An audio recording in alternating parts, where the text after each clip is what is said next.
CDPR is starting to spoil us, guys.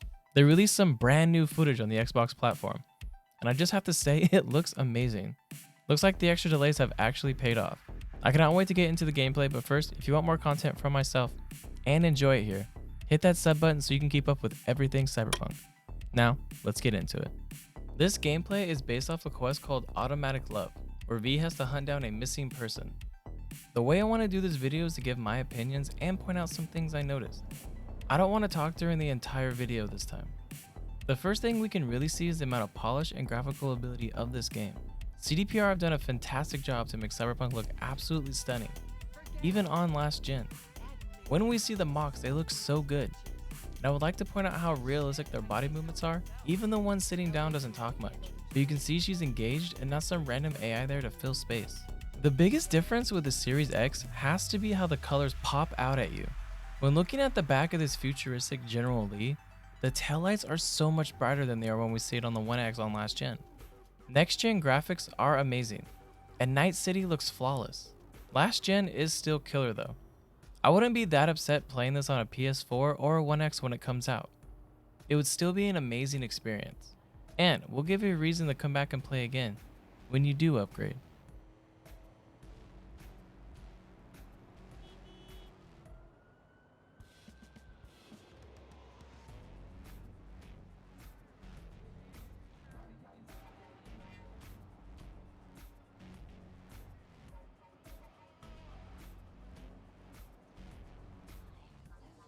Okada, the Lady of Westbrook Estate. When you find a moment, come see me. We must settle our accounts for Sandra Dorset. You did quite well. You and that friend of yours. Until then. Don't even want to find you.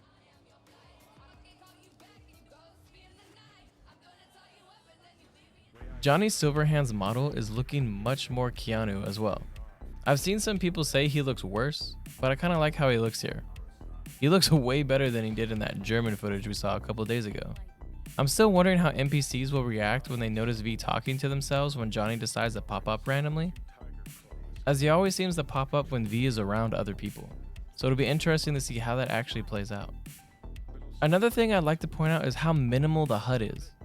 It isn't all over the screen and distracting from the world we're in, which is fantastic. We see in the bottom left the D-pad options, which is for your phone, to call your car, and either cyberware activation or other items to be used.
The combat is my favorite portion of this new gameplay. It looks so good. CDPR did a great job. It looks smooth, the gunplay looks awesome, the sounds are perfect. That grenade sound is especially on point. And of course, seeing a katana slice someone's head straight off is always amazing.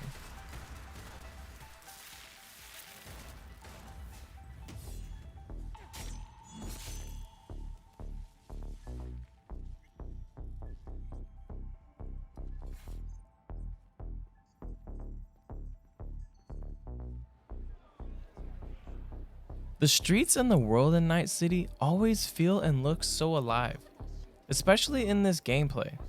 We can always see people doing something, whether that's eating, drinking, talking, brain dancing, drinking, watching strippers from the streets. CDPR one of the most immersive world in Cyberpunk, and it looks like they really pulled that off.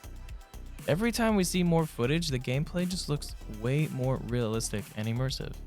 They're doing a fantastic job.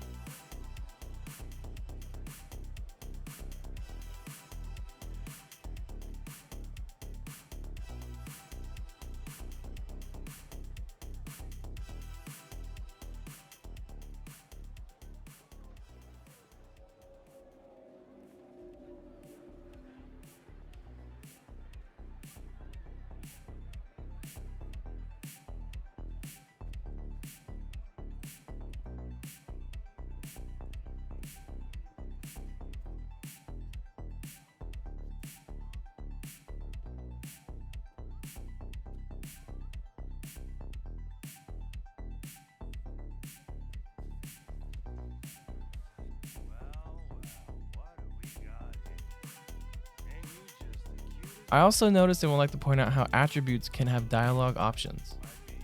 This V has enough points into a body skill tree that they have an option that can basically try and warn or intimidate this punk to try and not start this fight. It'll be cool to see how other attributes come into play in different situations within the game. Your little skull sponge can't possibly get its gray cells around it. Also, this dude took an entire shotgun blast and didn't die, with no armor. But again, the grenade looks truly OP in this game.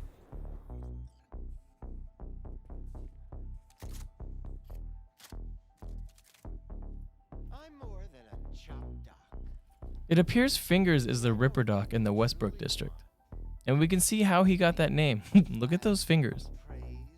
I wonder what kind of work this dude can offer for V that other Ripper Docs can't, say like Victor Vector. I think each Ripper Doc has their own thing that they can do for you, but I'm not 100%. Everyone. Even if it's a specimen as exquisite as you. The final scene is the icing on the cake and leaves us with a lot of questions. Is this person in this brain dance the person that V's looking for his mission?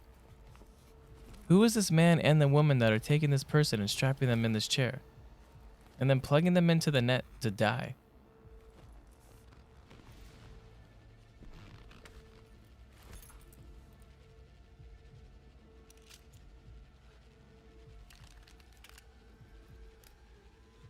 We see the person look at their body that is being torn apart, and it's not their physical body. What it might be is the almighty program Soulkiller, created by Johnny's girlfriend Alt Cunningham. Long story short, Arasaka Corp turned the Soulkiller into an anti-hacker program that would catch a netrunner who was trying to hack them, copy their entire personality, store that into a database, and then wipe the original one away and the body would die. It's pretty gnarly stuff. If this is the Soulkiller tech, it looks to be in some new hands, and they're potentially testing it out. If this program is in other people's hands, V has much more to worry about in Night City. And that is where it ends. This gameplay was probably one of the best drops CDPR has done yet, honestly. It really shows how far the game has come from 2018. It's leaps and bounds ahead of where it was. The next-gen graphics on the Series X look phenomenal, and the last-gen graphics are awesome as well. With all the hate CDPR has gotten recently for the delays, I hope everyone stops complaining and appreciates what is happening here. This game is going to blow minds. Again guys, make sure to sub to the channel for everything Cyberpunk, stick around for some more videos coming up, and until next time remember, always take it to the edge. It's the Cyberpunk way.